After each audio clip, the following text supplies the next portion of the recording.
Bienvenue sur Africa 24 dans cette nouvelle édition de l'Africa Tonight. Voici les titres de l'actualité. Chefs d'État et de gouvernement, militaires et chercheurs sont réunis à Dakar pour le forum Paix et Sécurité en Afrique. Cette troisième édition est placée sous le thème de la lutte contre l'extrémisme et la radicalisation. Nous entendrons à ce propos la déclaration du président sénégalais dans ce journal.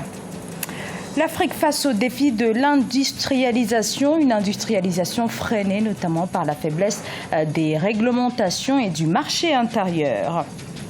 Du sport avec le championnat de basketball masculin au Rwanda, le coup d'envoi a été donné ce 4 décembre.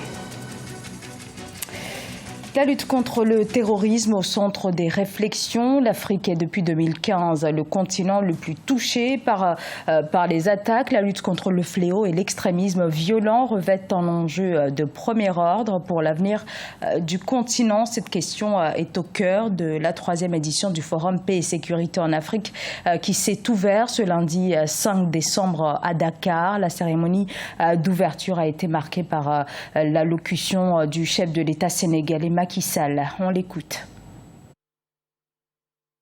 Que les menaces et leurs causes étant multiples et complexes, elles appellent forcément des réponses diverses et à plusieurs niveaux. D'abord et à l'évidence, nous devons impérativement renforcer les capacités de riposte de nos forces de défense et de sécurité face aux menaces asymétriques, surtout celles liées au terrorisme. Les armées ne sont pas au point. Ce n'est pas la faute des militaires, forcément. L'Afrique a connu une séquence d'ajustements structurels qui interdisait tout équipement dans le domaine de la défense. Aujourd'hui, les États doivent faire des efforts internes d'abord pour mettre à niveau cet outil de défense. Et cela incombe à chaque pays. Évidemment, le tout sécuritaire ne peut à lui tout seul être la solution. Nous devons aussi continuer à investir davantage dans l'éducation, la formation et l'emploi des jeunes pour les préserver de l'exclusion sociale qui fait le lit des frustrations et de l'extrémisme violent. Sachez que vous pourrez suivre en direct sur Africa 24 le forum Paix et Sécurité en Afrique qui se poursuit ce mardi 6 décembre. Rendez-vous à partir de 8h30 GMT. Au Gabon, un nouveau code de la communication entrera en vigueur en janvier 2017. Celui-ci est l'objet de controverses pour certains médias. Ce texte voté par les députés il y a 8 mois porterait atteinte à la liberté de la presse. Les explications de Birama Saunera. Bon, le nouveau code de la communication entrera en vigueur à partir du 2 janvier 2017. Il donnera une nouvelle configuration à l'espace médiatique gabonais. Le texte interdit toute manipulation de la presse à des fins politiques. Il prend en compte les médias en ligne. L'article 44 de ce nouveau code rend désormais le journaliste lui-même responsable de ses écrits. Tout journaliste est personnellement responsable de ses écrits et des informations qu'il diffuse. Il doit s'assurer que l'information qu'il diffuse est juste et exacte et éviter d'exprimer des commentaires et des conjectures sur des faits non vérifiés. Il lui est interdit les actes suivants: l'insinuation malveillante, la calomnie, l'injure, le mensonge, la déformation, la falsification par déformation. L'article 16 du nouveau code stipule aussi que toute personne jouissant d'une immunité de juridiction ou résidant hors du Gabon ne peut assurer les fonctions de directeur de publication, de producteur, de diffuseur ou d'auteur de manière régulière dans un organe de communication installé au Gabon. Une mesure qui préoccupe plusieurs professionnels de la presse. Beaucoup estiment que ce nouveau texte remet en question la liberté de la presse au Gabon. Je pense que s'il y a un point d'honneur à ce nouveau code-là, c'est la reconnaissance de la presse en ligne qui est désormais intégrée dans le nouveau code. Par ailleurs, le point qui pourrait gêner un peu, c'est notamment l'utilisation de pseudonymes-là par les journalistes qui devraient impérativement être déposés au Conseil national de la communication et reconnus par cette institution. Si on a parlé de cet article qui est relatif à la responsabilité du journaliste qui désormais, lorsqu'il est responsable de publication, devrait résider sur le territoire national, c'est une sorte de restriction, je pense. Rappelons que le nouveau code a été adopté en juin 2016 par le Parlement. Selon le gouvernement, Les responsables des médias ont jusqu'au 2 janvier 2017 pour se conformer aux nouvelles dispositions du Code de la communication. L'Afrique va continuer à croître démographiquement d'une façon remarquable, mais aujourd'hui, le continent ne représente qu'environ 3% des échanges mondiaux. Pour se développer, l'industrialisation est capitale, or celle-ci est embryonnaire. Gladys Mamba. Et si l'émergence de l'Afrique passait par l'industrialisation? L'Afrique reste le continent le moins industrialisé au monde. En termes de potentiel, l'Afrique a les moyens de rattraper les autres pays émergents grâce à l'essor d'une classe moyenne, une population active importante, ainsi que d'abondantes ressources agricoles qui peuvent être transformées. Mais le continent souffre d'une industrie manufacturière peu compétitive. Sa valeur ajoutée dans le produit intérieur brut a décliné en 30 ans, alors que le chômage et le sous-emploi des jeunes augmentent. Nous avons perdu beaucoup de ce qu'on appelle valeur ajoutée manufacturière, qui détermine le taux de contribution des manufactures dans l'économie d'un pays. Et nous avons tellement perdu que nous avons actuellement 83% de nos produits alimentaires transformés qui sont importés. Au contraire de ce que les gens imaginent, l'Afrique exporte déjà 500 milliards de dollars de produits manufacturiers. C'est pas peu. C'est plus que l'Inde, qui a plus d'habitants que l'Afrique.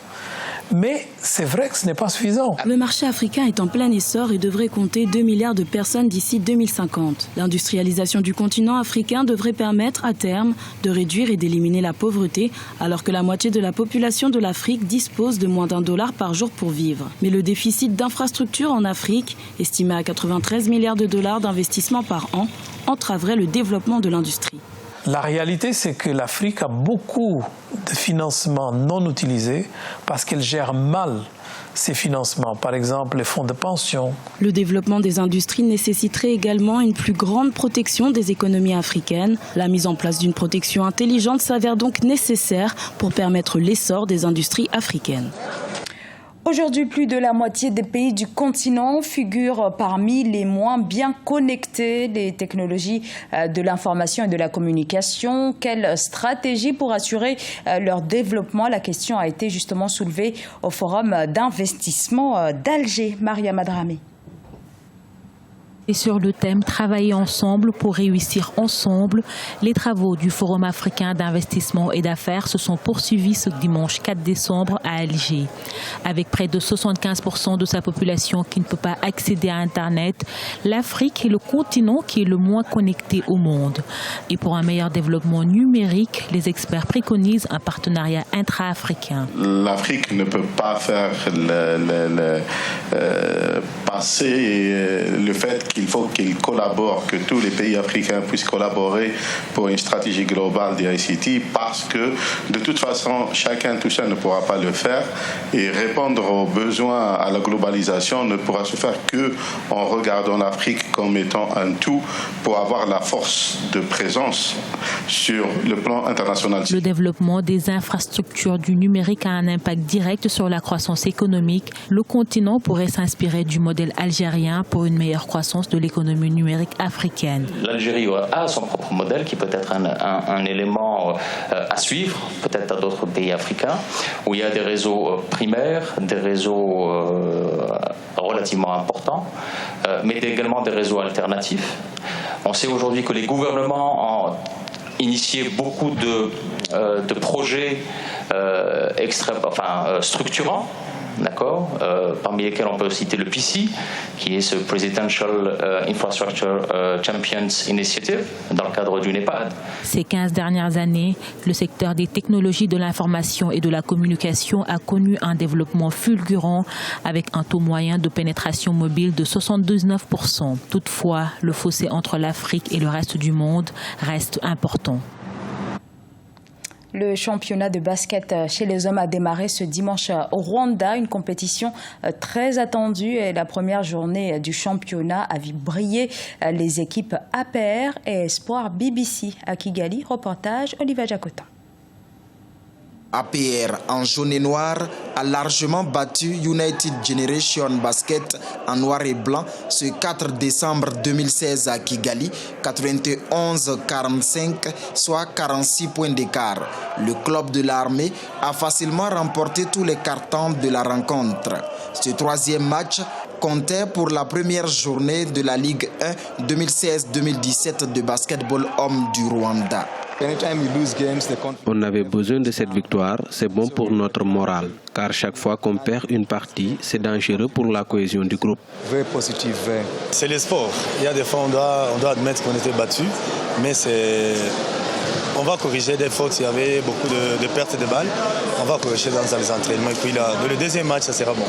Dans le dernier match de la journée, c'est Espoir Basketball Club en blanc et vert qui écrase son adversaire, Cercle Sportif de Kigali en rouge et noir, 127 contre 32, 95 points de différence. Les champions 2012, 2013, 2014 et 2015 du Rwanda ont aisément dominé les 4 cartons. Nous venons d'envoyer un signal fort à tous nos concurrents pour le titre avec cette belle victoire. C'est vrai que ce n'est que le premier match, mais nous affichons déjà nos ambitions. Il y a des joueurs qui n'ont pas venus parce qu'il y a des blessures dans notre équipe et pour notre commencement.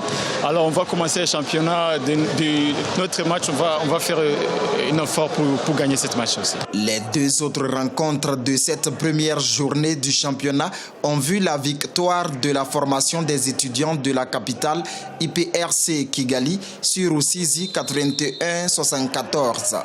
De l'autre côté, IPRC Sud était face à l'équipe 30+. Score final 85 contre 35. Les champions en titre patriotes débutent la saison le 10 décembre 2016. C'est en juin 2017 que le championnat prendra fin.